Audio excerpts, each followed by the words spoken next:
বাংলাদেশে অন্তর্বর্তী সরকার আন্তর্জাতিক অপরাধ ট্রাইব্যুনালে আওয়ামী লীগ ও দলটির নেতাদের বিচার শেষ না হওয়া পর্যন্ত দলটির যাবতীয় কার্যক্রম নিষিদ্ধ করার যে সিদ্ধান্ত ঘোষণা করেছে, সেটি বাংলাদেশের রাজনীতিতে কী ধরনের প্রভাব ফেলতে পারে তা নিয়ে নানা ধরনের বিশ্লেষণ চলছে রাজনৈতিক অঙ্গনে। বিশ্লেষকরা কেউ কেউ বলছেন, জুলাই আগস্টের হত্যাকাণ্ডের জন্য দায়ীদের বিচার হতে হবে, কিন্তু যে প্রক্রিয়ায় নিষিদ্ধের দাবিটি সামনে এনে সরকার অগ্রসর হয়েছে তা ভবিষ্যতে প্রতিপক্ষ দমনে রাজনৈতিক সংস্কৃতির অংশ হয়ে উঠতে পারে।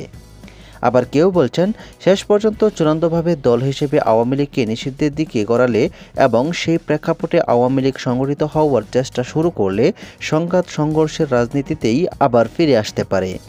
আর সংঘর্ষ সহিংস রাজনীতি দেশের রাজনৈতিক স্থিতিশীলতাকে আরও অনিশ্চয়তার দিকে ঠেলে দিতে পারে বলে মনে করছেন কেউ কেউ।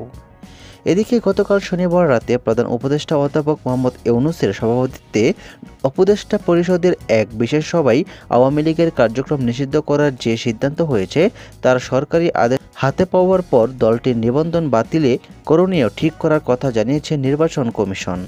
আদালত কর্তৃক নিষিদ্ধ হলে বা চূড়ান্তভাবে নির্বাচন কমিশন নিবন্ধন বাতিলের সিদ্ধান্ত নিলে আওয়ামী লীগের পরবর্তী জাতীয় সংসদ নির্বাচনে অংশ নেওয়ার সুযোগ থাকবে না।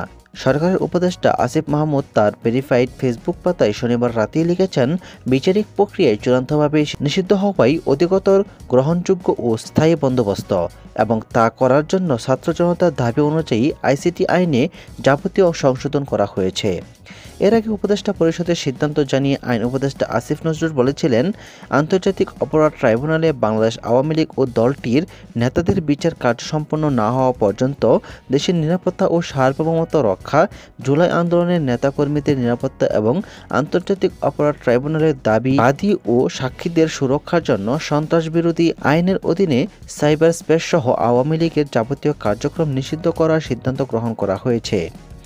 সরকারের সিদ্ধান্তের প্রক্রিয়ায় আওয়ামী লীগ তাদের ভেরিফাইড ফেসবুক পাতায় বিবৃতি দিয়ে বলেছে, সরকারের সিদ্ধান্ত অগ্রাহ্য করেই আওয়ামী লীগ যথোচিতভাবে তার কার্যক্রম পরিচালনা করে যাবে। একই সাথে সরকারের এমন সিদ্ধান্তের বিরুদ্ধে জনগণ দাঁত ভাঙা জবাব দেবে বলেও এই বিবৃতিতে উল্লেখ করা হয়েছে।